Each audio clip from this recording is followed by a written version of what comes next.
দোকানে ভাই 1 কেজি চিনি দাওছেন। চিনি তো নিবা, পয়সা আনছো কি?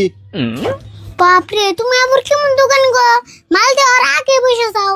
পয়সা কি এমনি চাই? তোমার কাকার কাছে আগের 2 কেজি চিনি দাম পাই, আবার তুই হেডি পয়সা দে নাই। হবো একসাথে দিবনি, খাতায় লিখে দাও। আমি কোনো লেখালেখি করার না, নগদ টাকা দিলে দিমু, নইলে দিম না। অবো চিন্তা করেন না, আমি তো আছি। ও বউ খারাপ দিতেছি, বারে বেলা জানি পয়সা নিয়ে যায় ঘুরে আন লাগে না। এই ধর আসেনি।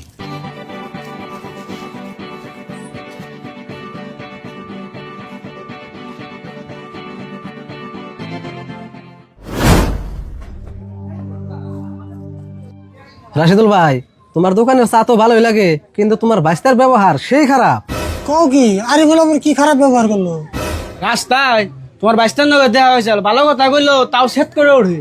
প্রভুতি আজকে আহো ওর নামে আরো মেলা মিশে কমপ্লেন করছে, ওর ব্যবহার আজকে আমি শিখাবো। এই যে ধরো চিনি। আচ্ছা রে বোন, তোর একটা কথা কদিন কমু, তোর নামে খালি মিশে আমার কাছে কমপ্লেন দেয়, তুমি এসে নয় খারাপ ব্যবহার করস। তোমার নাম্বার কেরা কমপ্লেইন দিল? এই যে এত জন কমপ্লেন দিল, এগুলো কেবল রাস্তায় খারাপ ব্যবহার করছ। আমি তো ভালো কথা কই, ইয়া গঠন খারাপ লাগলে আমি কি করুম? তুই কিরম ভালো ব্যবহার করস সেটা আমি জানি। আজকে থেকে দিন তোর নামে একটা কমপ্লেন হয় না, মূর্তি নাগাল খাই থাকা বাদ দে, দুজনটা চা দে। অবো ডালো দিতাছি।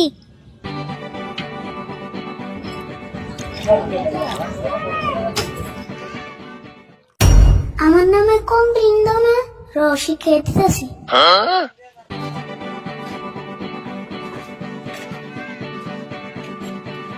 এটা দিয়ে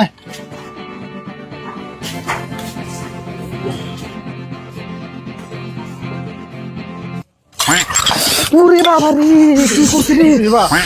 ও বাবা রে, দেখছো না রাশিদুল ভাই, এটা একটা কাম করলো না, ওদের ইচ্ছা করে আঙ্গুর শোলে চা ফেলাইলো। তুমি জানো ইচ্ছা করে ভালাইছি, ভূমিকম্প আইসাল। দেখছো না দোস্ত, ভূমিকম্প বলে আইসাল, ইচ্ছা করে শোলে চা ফালিয়া তোমার দোকানের জীবনে চা খাই বেড়াইতেছি না। দোস্ত নন